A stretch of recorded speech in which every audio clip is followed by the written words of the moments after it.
Pray, hope, and don't worry.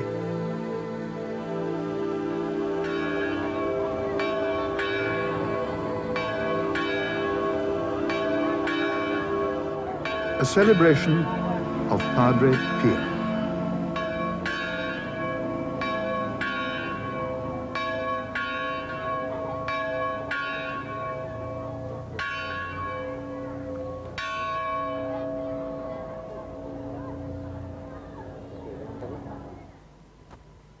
On the 23rd of May, Pope John Paul came to pray and pay homage at the tomb of a man who has been called the greatest mystic of our century. A man who followed in the steps of St. Francis of Assisi, with whom he shared a nationality, a name, and a faith, and with whom he will perhaps share infinitely more. Because the man buried here surely deserved to join St. Francis in the company of saints. The Holy Father had come here to San Giovanni Rotondo twice before. He came when he was a simple priest from Rome and as a cardinal from Krakow. Today, he comes as Christ's vicar on earth. Padre Pio, baptized Francesco, shared one great mystical phenomenon with St. Francis of Assisi, the stigmata. The image of Christ in his passion, his bleeding body bearing the 5 wounds, his head lacerated by the crown of thorns. The 5 wounds, collectively known as the stigmata, have, on very rare occasions, appeared on the bodies of living people, and the Catholic Church has acknowledged previous manifestations of this kind. However, very few men have suffered the agony of the stigmata in the complete form of the 5 wounds, in the hands, the feet, and the side. The first was St. Francis of Assisi, and nearly 700 years later, the same wounds were borne by Padre Pio, the first priest to receive the wounds of Christ on the cross.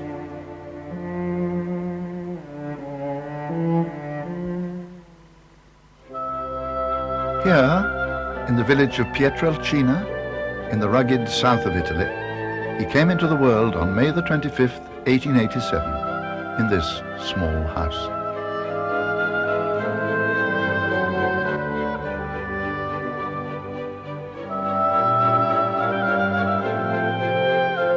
His parents, Grazio and Maria Forgione, had married in the nearby church of St. Anne.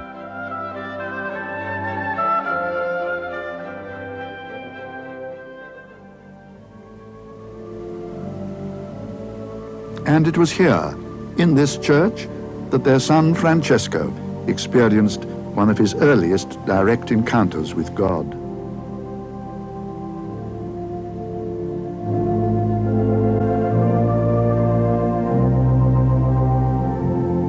As a child of 5, he had begun to experience ecstasies and also assaults from the devil. On one occasion, while quietly at prayer in St. Anne's, he had a vision of the Sacred Heart. He had already decided to offer his life to God and said that at that moment he felt hands upon his head, indicating that his offer had been accepted. One day, before setting off for America to find work in order to feed and educate his family, his father took him to a local shrine of St. Pellegrino.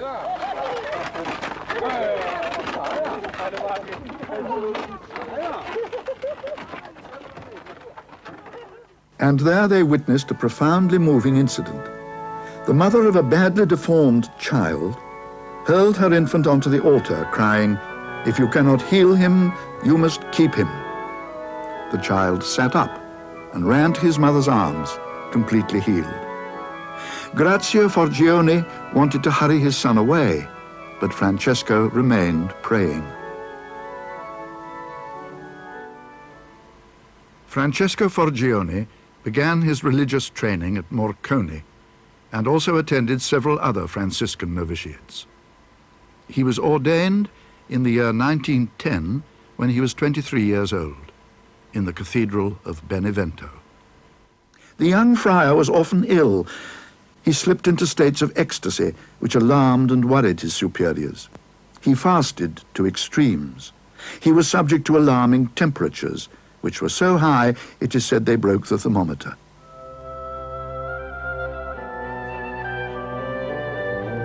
Concerned about his health, puzzled by his fevers, trances, and visions, the friars sent him back to his own village of Pietrelcina.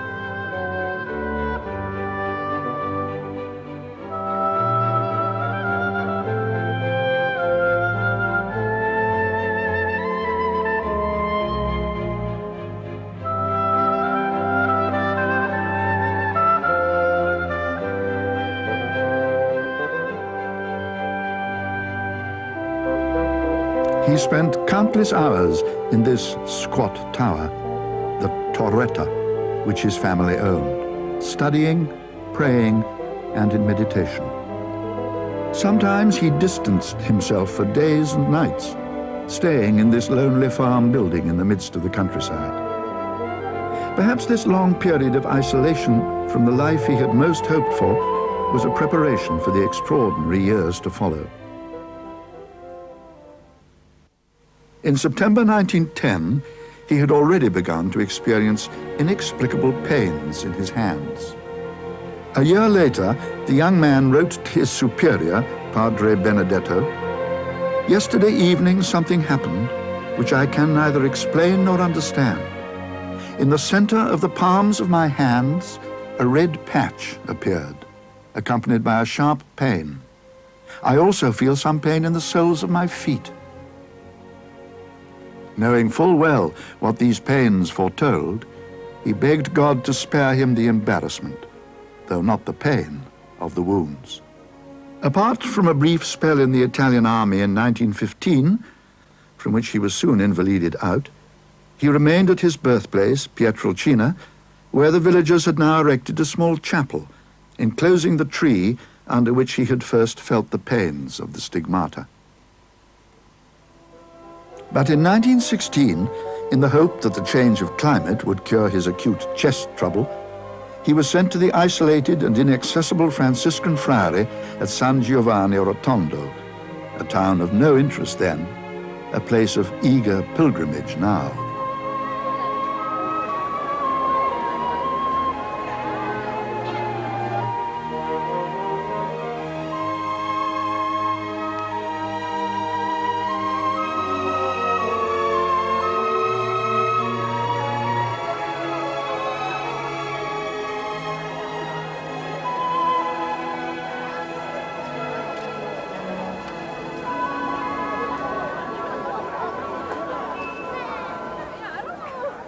The early intimations of suffering were shortly to become something much more. Padre Pio was soon to suffer pains that he would gladly endure, but a notoriety that he found hard to live with. The full and terrifying appearance of the stigmata occurred on the morning of September the 20th, 1918. Padre Pio was in the choir of the old church in San Giovanni Rotondo, having celebrated Mass. He described what happened thus. "I yielded to a drowsiness similar to a sweet sleep, and during this I saw a mysterious person. His hands and feet and side were dripping with blood. This sight terrified me.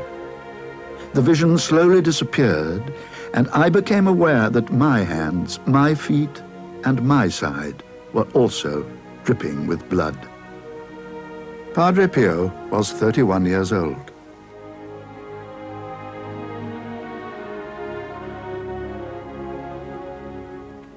Father Alessio was for a long time a close companion of Padre Pio and looked after him in his later years.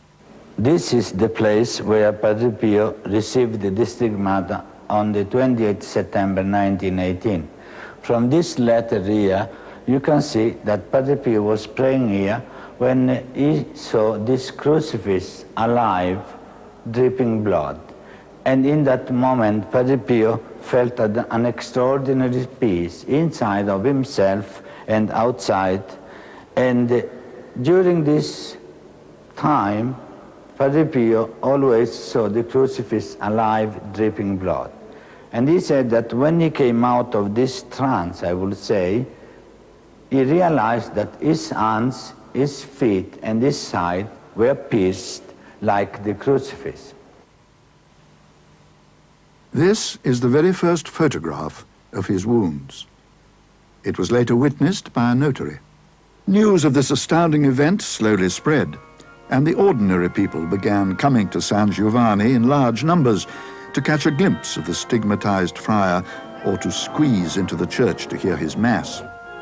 Understandably, perhaps, the attitude in the friary to the unique stigmatization of a young priest was one of extreme reservation. There was talk of transferring Padre Pio to another part of Italy, but the people of San Giovanni clamored for him to stay. There were even threats of violence. Eventually, something had to be done. A decision had to be made. Such notoriety can be an embarrassment rather than a blessing. In 1923, the Holy Office intervened with a series of measures. It declared that there were no signs of the supernatural in the case and ordered Padre Pio not to say Mass in public and to cease all written correspondence. When the decree was read to him, he said, "God's will be done." So began the years of seclusion, when Padre Pio became a priest without a congregation, a confessor unable to give absolution, a Christian without a spiritual director. He immersed himself totally in prayer and spiritual writing and reading, and wrote the words Resta con me.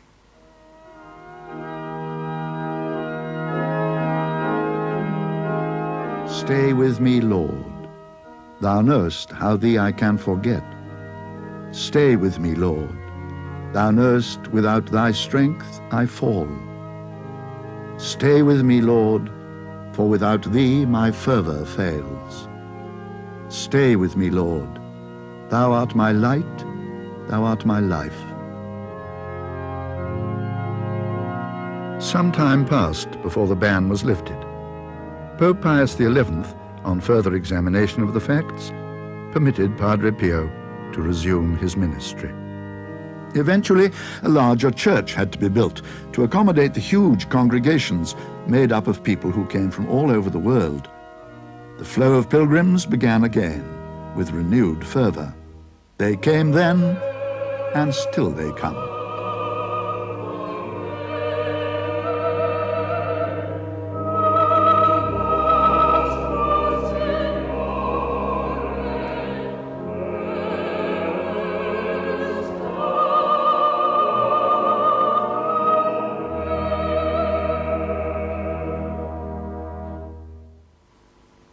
Padre Pio often spent 12 to 18 hours a day in the confessional.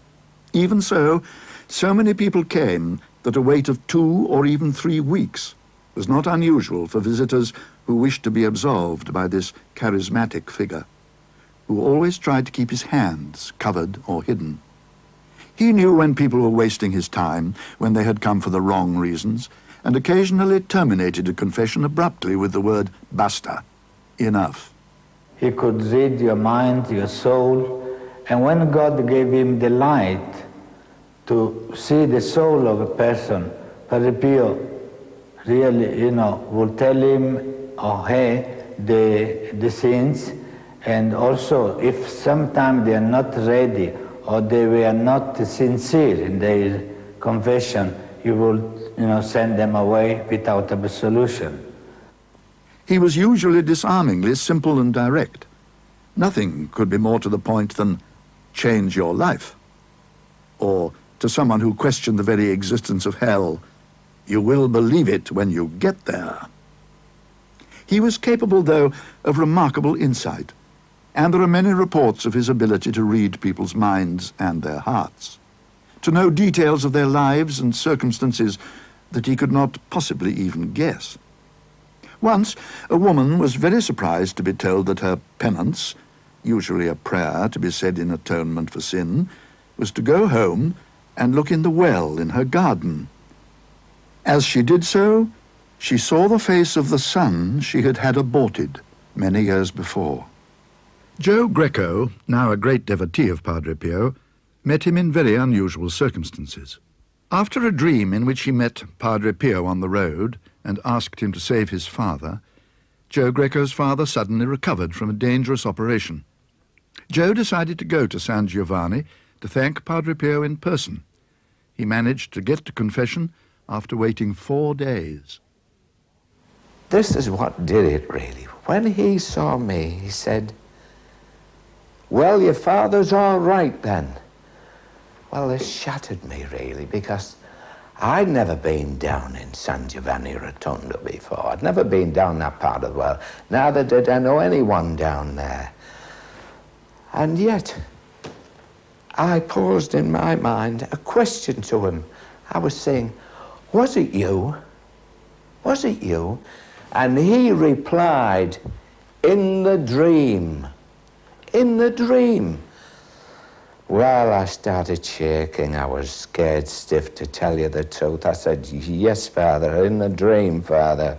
I told him my sins, and he gave me before he gave me absolution, he said to me, "Now then, there is something else, you know." I says, "Well, Father," I said, "I can't remember anything else." And Padre Pio went on to describe an incident with a girl in the park when he was first in the army. Well, it all came back to me. I wished the ground had have opened up and swallowed me up. I was so embarrassed. Oh dear. I said, "Yes, Father, it all comes back to me, and I'm afraid I've forgot to tell it in confession. So ashamed."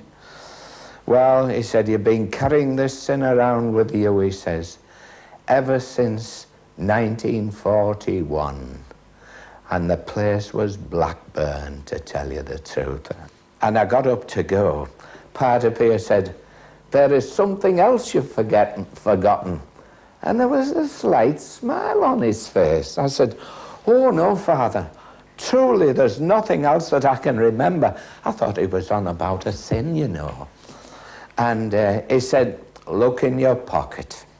So I brought my rosary beads out. I gave them to him. He blessed them, and he gave them back to me. And that was it. Those who knew Padre Pio talk with undying affection and admiration of a man who spent 50 years in extreme pain, for there is no doubt that he suffered real anguish from real wounds. The medical evidence of the stigmata supplied by doctors who examined Padre Pio over the years is impeccable. Dr. Luigi Romanelli, Dr. Giorgio Festa, and Padre Pio's personal physician, Dr. Sala, provided documentary evidence, as did many other independent medical experts, that the wounds were genuine and showed no signs of either healing or festering. Father Stefano is the superior of the Capuchin Friary at Pietrelcina, where they have a room devoted to the many relics of Padre Pio's life. Of all the mementos we have here, the most important is Padre Pio's nightshirt, which, as you can see, is stained with his blood. How did this happen? We know that Padre Pio experienced the whole of Christ's passion, the scourging, the crowning with thorns, the wounds of the stigmata, and that in his own words, the scourging occurred nearly every week over a period of many years. In spite of the continual pain, his contemporary, Padre Villani, once said, "In the depths of his soul, he is the happiest man in the world." His attitude to life, in his own words, was always pray, hope, and don't worry. Anxiety does not help at all, he would say. The good Lord will listen to your prayers. And yet this man, who was like no other man, for many years of his life rose at 2:30 a.m., went to the sacristy at 4, said Mass at 5, a time decided after his period of rejection by Rome, when he had been ordered to say his Mass as early as possible, hoping to discourage large congregations. But still they crowded to this center of worship and waited for an hour or more, even in bad weather, for the door to open. As he pleaded with God to forgive his people, there were so many to be remembered, so much to offer, that his Mass could last for more than 2 hours. The stillness in the church was absolute.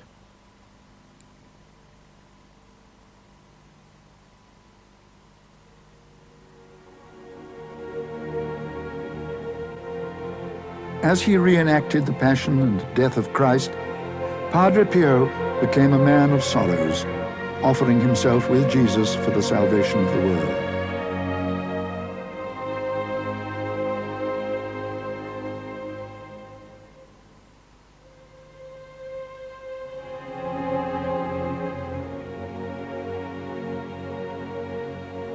An eyewitness says, as he turned to give the last blessing, the peace of Christ descended on all present, and one realized that God, in his love and mercy, had given us this man of suffering in our lifetime to reenact before our eyes the mystery of our salvation.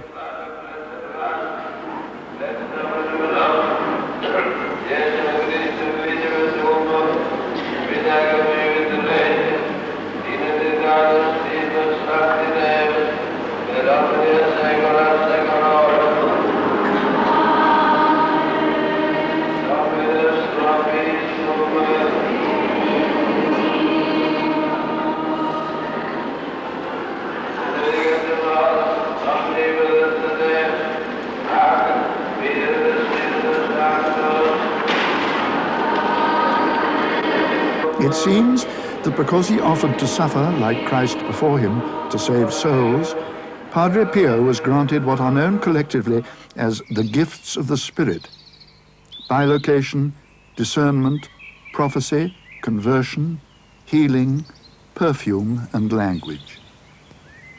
Father Joseph Pius came to the friary many years ago as an American tourist to see Padre Pio.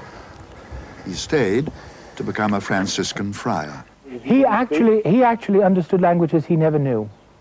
For instance, how do we know that? By the documented evidence in his life. For instance, after making me learn Italian when I didn't understand why, he spoke to me in perfect English 2 months before he died. And had he not been known to speak in English before, you mean? He had been known to hear a confession in English, I think in 1927, but only that do I know about English. Then there's the story of the French prince who came and spoke with Father Pio privately for 15 minutes and marveled at how perfectly an Italian could speak and pronounce French. The volume of his mail from all over the world was astounding. During the Second World War, he often gave families accurate reports on the fate of their menfolk who were away fighting. Many of his statements turned out to be prophetic. Father Peter Villani was brought up near San Giovanni, and his mother was a great admirer of Padre Pio.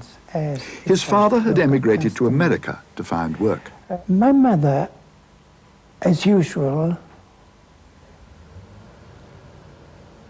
used to ask Padre Pio of everything she had to do.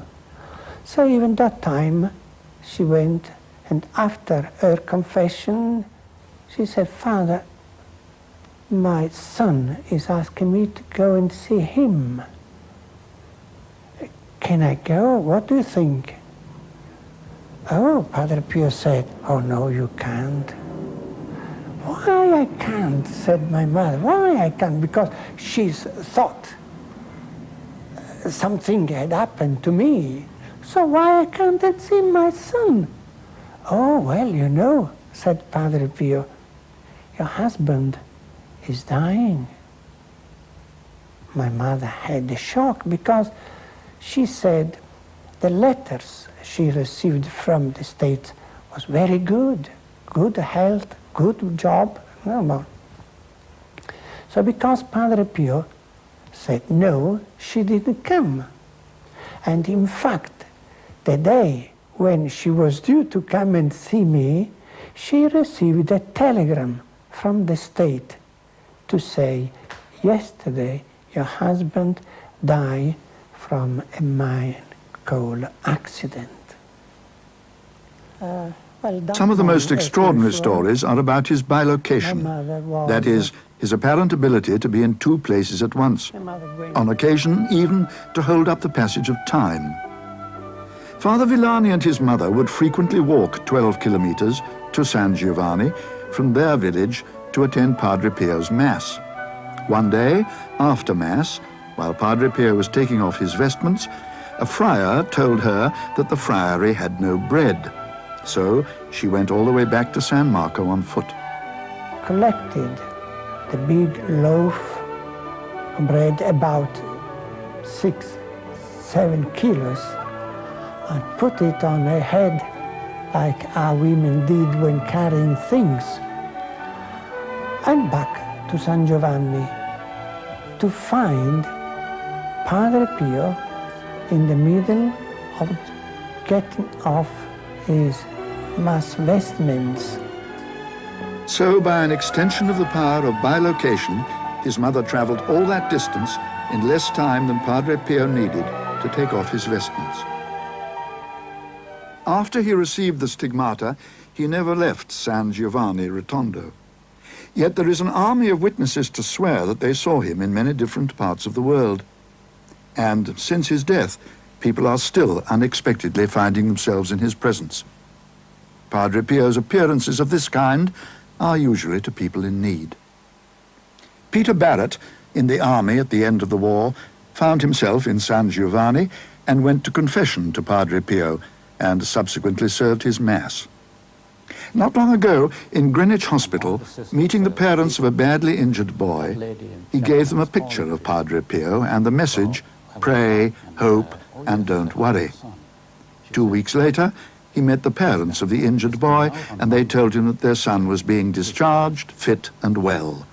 The mother, very grateful, said, She said, I wonder, she said, could you give that priest, she said, our sincere thanks that was with you. And I didn't want to embarrass her to say which priest, but I knew for a fact that I was on my own there.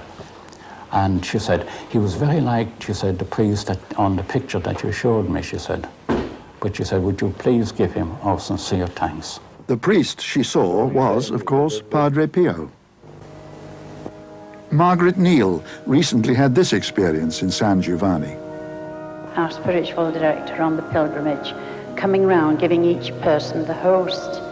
I saw him give my friend Kathleen the host, and then when he came to me, he just past me, and I looked forward and I saw this other priest walking forward with a chalice raised in his hand. I realized that it was Padre Pio himself who was giving me Holy Communion. An American squadron leader claims that during the war, Padre Pio appeared before his plane in the sky above San Giovanni Rotondo and turned back the bombing raid. At the time, he had never even heard of Padre Pio and was only able to put a name to his vision when he saw Padre Pio in San Giovanni Rotondo several years later. Padre Pio was also reported to have been seen in St. Peter's Basilica in Rome on more than one occasion, and to have visited the dying Vicar General of the Diocese of Salto in Uruguay. Testimonies of his power of healing of minds, bodies and souls are too numerous to relate. My name is Sean Mulrine. I come from Derry City. This is my wife Anne. At this recent gathering in Ireland, Eileen Maguire talked about some of them. We have instances that are not explainable, such as, for example, Sean and Anne Mulrine in Northern Ireland. Sean and Anne was expecting twins, and she had a very serious brain hemorrhage. And her husband prayed daily. Clinically, she was dead. She was placed on a life support machine. Her husband stayed at her side, continuously praying to Padre Pio. And on one occasion, the mitten was brought. Anne was blessed with the mitten of Padre Pio, and for the first time, after weeks on a life support machine, she moved her hands. And from there, perhaps Sean could continue to tell you the story. So I went to see the surgeons, and they sat down, 3 of them, and they said to me, Mr. Mulrine, the operation is over.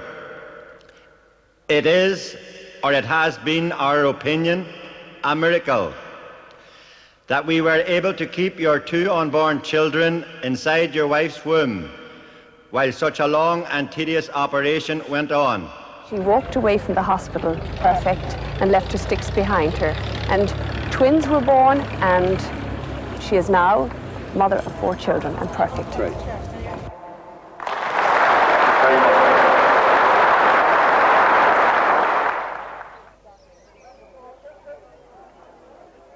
Vera Calandra, here seen at the foot of Padre Pio's statue in San Giovanni Rotondo, is a leading worker in the cause of Padre Pio in America, and she tells us how she came to invoke Padre Pio's help. How he came into my life certainly was a gift from Providence, and I can look back now at the last 20 years, and we do wonder in the household how we would have been able to survive the crosses that have come our way without the assistance and the intervention of Padre Pio, because our daughter was at the brink of death. So after asking Padre Pio's intercession and sending a telegram here to the monastery, I actually had an experience in my home where Padre Pio asked me to come and to bring my little girl to him, but that I must not delay, that I would have to come immediately. There was always someone there to lend a helping hand. We saw Padre Pio, we were blessed by him, we were able to kiss his gloved hand, and we returned to the United States. My daughter showed tremendous improvement from that point on, and Padre Pio died just a couple of weeks afterwards. She is now called the Amazing Young Lady. She celebrated her 21st birthday just a matter of weeks ago. My daughter is alive every day, so I must do something each day in the name of Padre Pio. And that is when we talked about starting our own prayer group in my parish, and from the prayer group, with the demand of the people to know more about Padre Pio, is when we started our center, the office that would distribute literature throughout the United States. But Padre Pio works in many ways. There are physical healings and there are spiritual healings. And Bella will fill you in on a spiritual healing. 10 months ago, we got word from Germany that my brother was very ill with cancer. And she was even more worried to hear that he had given up the practice of his religion. She sent him leaflets with information on Padre Pio, together with scented rosary beads from San Giovanni. My brother, I tried to talk to him in February about Padre Pio, and he got actually very angry with me. He told me I was a fanatic, and he said, if you want me to know anything about Padre Pio, tell him to give me direct contact. And I said, well, John, someday, if that's what you want, the Padre will do that for you. And I do believe that the Padre was with him when he died. I believe that. What we are saying, it was through the intercession of Padre Pio that my brother received the last rites of the church before he died. Joe Greco also had great faith in the spiritual power of Padre Pio. What are we going to do, Father, when you pass away? You're getting on a bit, you know. And he said, I shall do more in heaven, he said, than ever I shall be able to do on earth, he said. And not one of I shall never enter heaven, he said, or rest until all of my spiritual children are in heaven. That's right. And that is exactly as it's happened to me. It helps to understand Padre Pio's willingness to suffer as Christ himself had suffered, to remember that as a young man he was sent a vision of a majestic figure of rare beauty, radiant as the sun, in the midst of two huge armies, the forces of good and evil. Throughout his life he continually suffered physical encounters with the devil, after which he was left exhausted and bleeding. Sometimes at night, sounds of violent struggle were heard coming from his cell. He even showed signs of having been physically assaulted, and on one occasion was so badly injured he had to spend several days in bed. One day he was in the choir loft praying, and when he saw so many devils, and they start to shout at him to make noisy, and Padre Pio said to them, I know your job, I don't care about you. So when they heard that, they throw him on the floor and they start to kick him, slap him, punch him. And Padre Pio felt that they will kill him. So he called, he said, all the saints in heaven to help me, but no one came to help me. Then I called my guardian angel, and my guardian angel didn't come immediately. He delayed.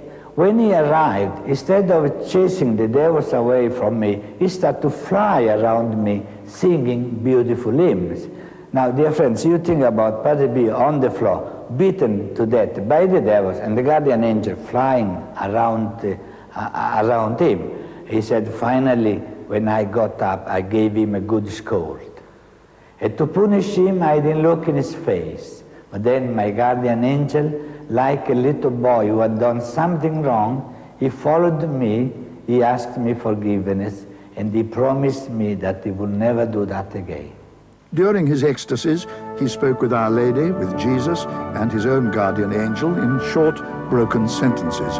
It was said, charmingly, that he sounded as though he was chatting in a family group. He spoke also with holy souls, the Church's name for those of its departed brothers on their way through the pains of purgatory to their eternal reward in heaven. When he heard news of one of his brother friars' death, he began to pray for him and was astonished to see him at the doorway. These confreres said, "Oh, hello, Father, how are you? They told me you were dead."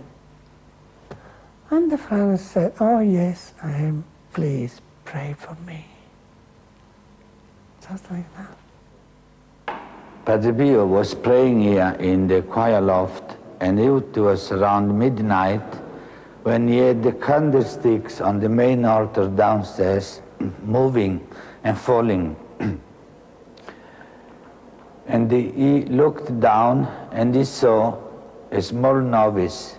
And this novice looked up and said to Padre Pio, "I am doing here my purgatory, because when I was a novice, I was appointed here to clean the altar of the Blessed Sacrament, but I didn't do my job well." Padre Pio thought he was seeing a vision, you know, it was an hallucination. He went downstairs and he really found on the floor candlesticks and flowers. He had a special devotion to the unique shrine in the remote hill town of Monte San Angelo. Where else would someone who fought so often with the devil send people who were troubled or possessed by evil spirits, but to the church here, a shrine dedicated to the Archangel St. Michael, who is invariably depicted overcoming the powers of darkness.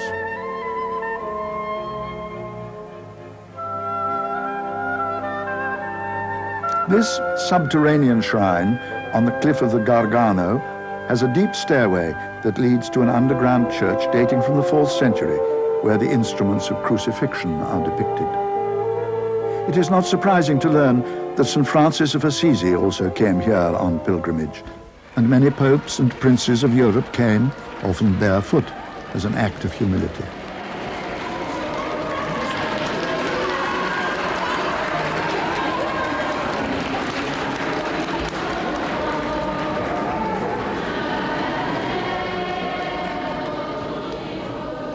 And knelt here to pray for the protection of St. Michael.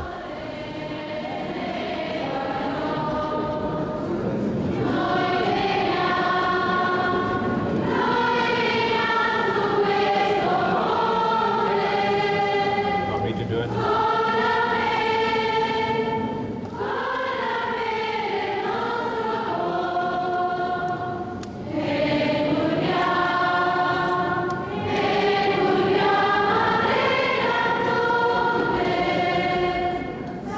When Pope John Paul II came to pay a pastoral visit to this area, this shrine was the scene of deep prayer. Perhaps the Holy Father remembered his first meeting with this charismatic friar when he visited so many years before as a student.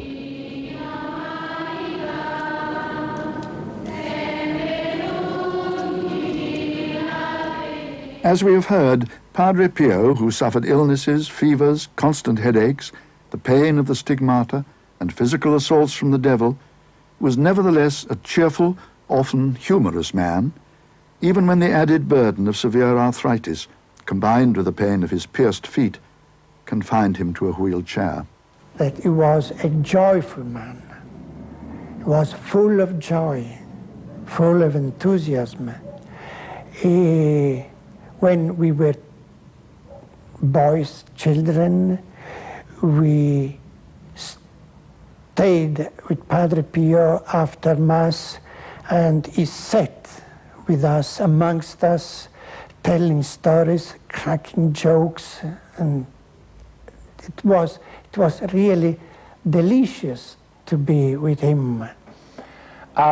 He used to tell a story about a farmer who was very attracted by a train going through the countryside in the very early years of trains in Italy.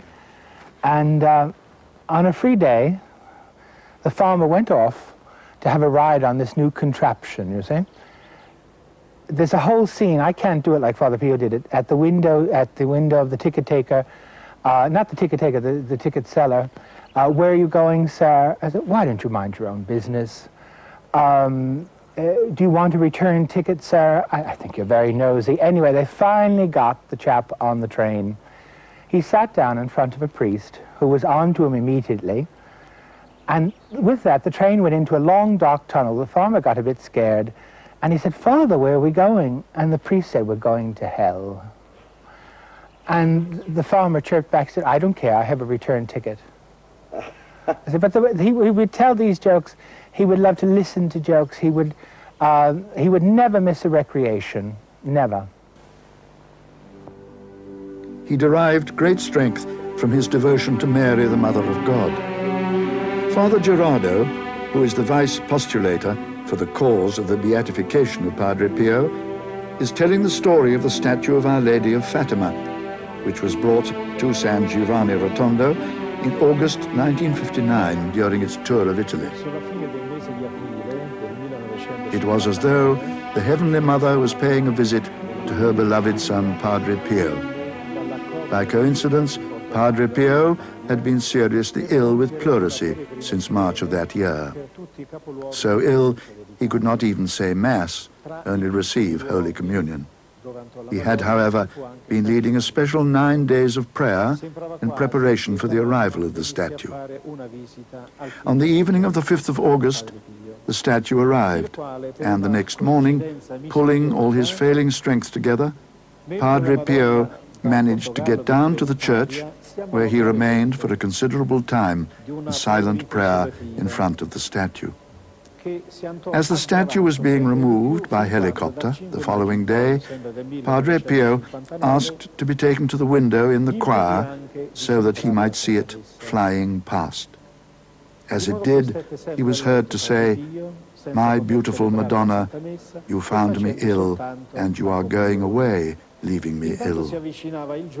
At that, he felt a great shiver run through his body, and at that very moment, his illness was cured.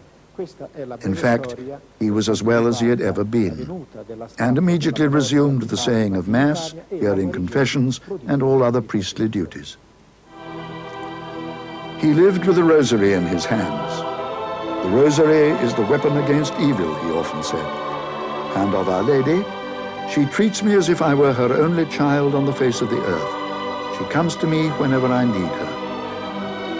An expression of gratitude and joy, not of conceit. The day before his death, he insisted, "Love the Blessed Virgin and make her loved. Always say the rosary." His last word on earth was, Maria. On September the 20th, 1968, 100,000 pilgrims gathered in San Giovanni for the 50th anniversary of Padre Pio's receiving the stigmata. Many of the visitors belonged to the prayer groups, which had grown spontaneously in many countries from his constant exhortations to prayer. There are now over 2,000 such groups throughout the world.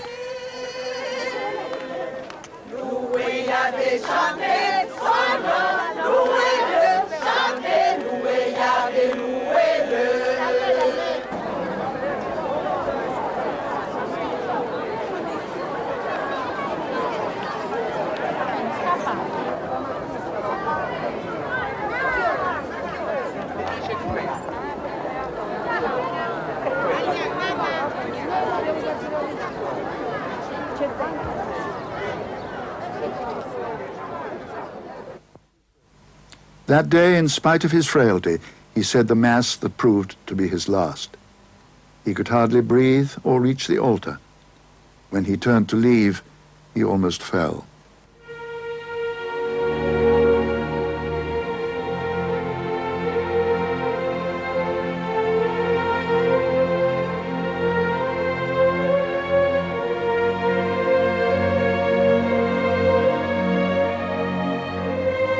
In the evening, he asked to be helped to the window to greet once more the visitors to San Giovanni. He waved his white handkerchief.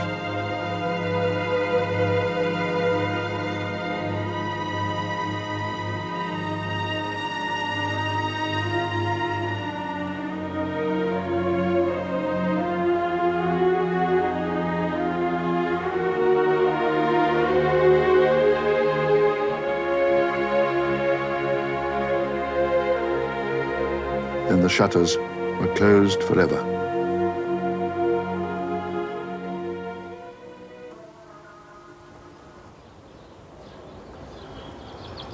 Father Pellegrino was with Padre Pio on the night he died and is here telling Father Pius about it. I went to Padre Pio's cell about 8:30 or 9 p.m. and stayed with him for the rest of his time on earth. Occasionally, I wiped away his tears. Around midnight, he said, "Sit down beside me, please," and he began to tremble like a child. He continually asked the time, as though he had an appointment to keep. At 1 a.m., he asked to make his confession and renewed his religious vows, which end with the words, "If you abide by this on behalf of God, I promise you eternal life." At this, he seemed a little better, got up, washed his face, and went to the window, asking if the sky was studded with stars. He looked 20 years younger all of a sudden. After 5 minutes, he returned to his wheelchair, started to perspire very heavily in a cold sweat, and his lips turned blue.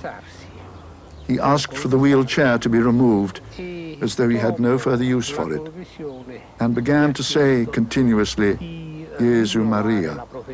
Looking straight ahead, he said, "What is that?" "A photo of your mother," I replied. "But I see two mothers," he said. Thinking his sight was failing, I explained that there were other photos too, including his American friend Mary, who had recently died. "I see those clearly," he said, "yet still see two mothers." Again he started to repeat, "Jesu Maria."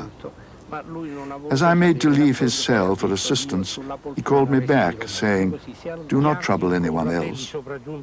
I insisted, however, and went to find Father Joseph Pius and asked him to get his doctor, Dr. Sala. Dr. Sala and his colleagues arrived, and I went to bring the other friars. Padre Pio continued to repeat, "Jesu Maria," right up to his last breath, when at 2:30 a.m. he gently bowed his head and gave up his spirit.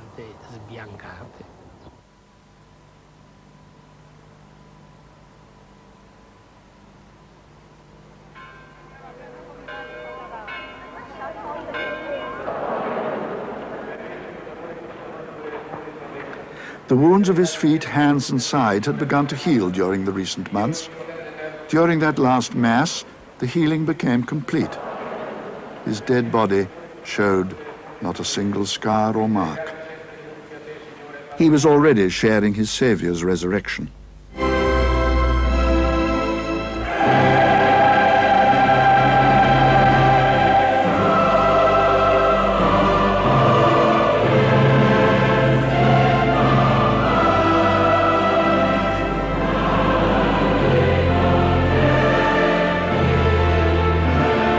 Padre Pio was buried in this tomb, in the new, larger church, a tomb finished only a few days previously, surrounded by the thousands of pilgrims who were still in San Giovanni.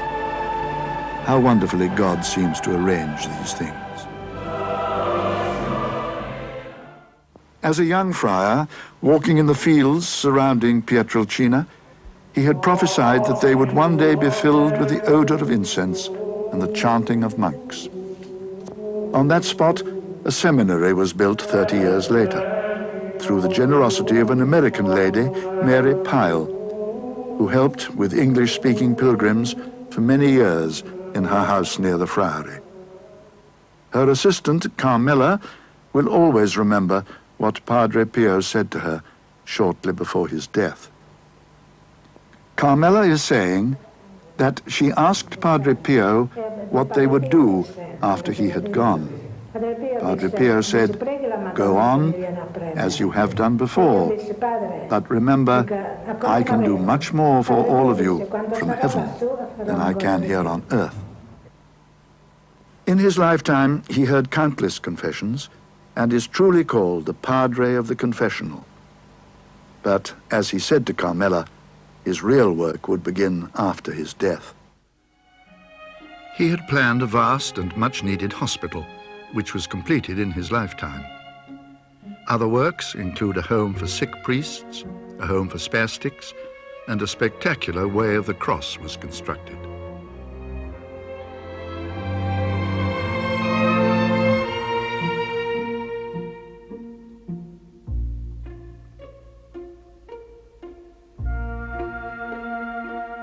Here, he is depicted as Simon of Cyrene, the man taken from the crowd to help bear Christ's cross to Calvary. Padre Gerardo described Padre Pio as the greatest mystic of our century.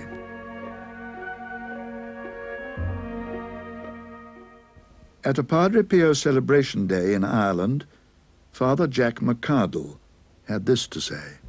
Padre Pio wasn't defending what he was saying, he proclaimed it. And you were free to walk away. When you stop defending it, they'll stop attacking it. And I couldn't imagine a young person, in person, contradicting Padre Pio. He may have to walk away eventually, because he may not be able to take it. But he's going to be forced to a decision, to a response. That he was really a man of God. You could feel God's presence in that man. Non vi lascerò orfani, ritornerò da voi. Il tempo pasquale, cari fratelli e sorelle di San Giovanni Rotondo. On the occasion of his visit to San Giovanni Rotondo in 1987, the Holy Father said, "I wish to thank the Lord with you for having given Padre Pio to this generation in this very tormented century.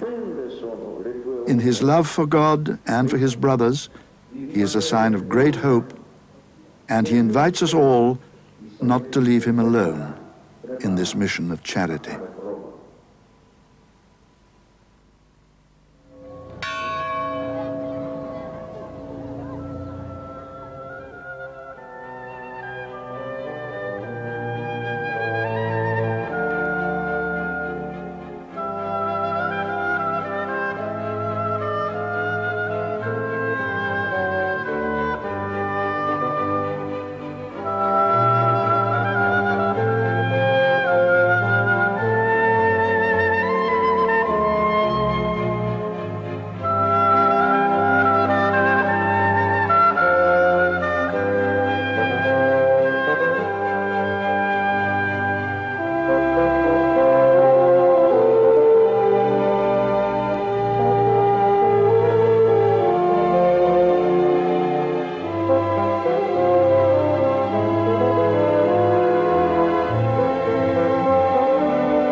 The cause of Padre Pio's beatification was officially opened in 1983, the decree being signed by Pope John Paul II, who had long been a devotee of the man baptized Francesco Forgione.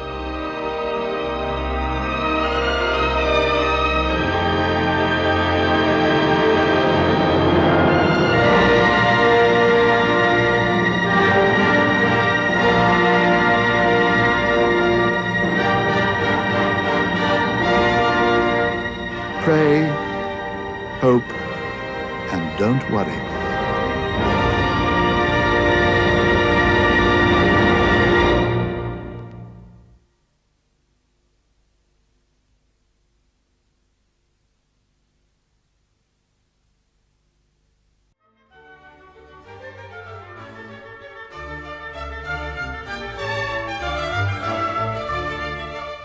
Number 1, Padre Pio, Pray, Hope, and Don't Worry. Number 2, Medjugorje, The Miracles and the Message. Number 3, Sister Faustina, The Promise of Mercy. Number 4, At the Gates of Heaven. Number 5, The Life of Sister Faustina. Number 6, I Can Refuse No One. Number 7, The Beatification of Sister Faustina. Number 8, Padre Pio's Way of the Cross. Number 9, The Beatification of Padre Pio. Number 10, The Canonization of Padre Pio from San Giovanni to Heaven. Number 11, Padre Pio Revisited. Join us in celebrating the dedication of the new basilica in San Giovanni. The Seeing is Believing video series.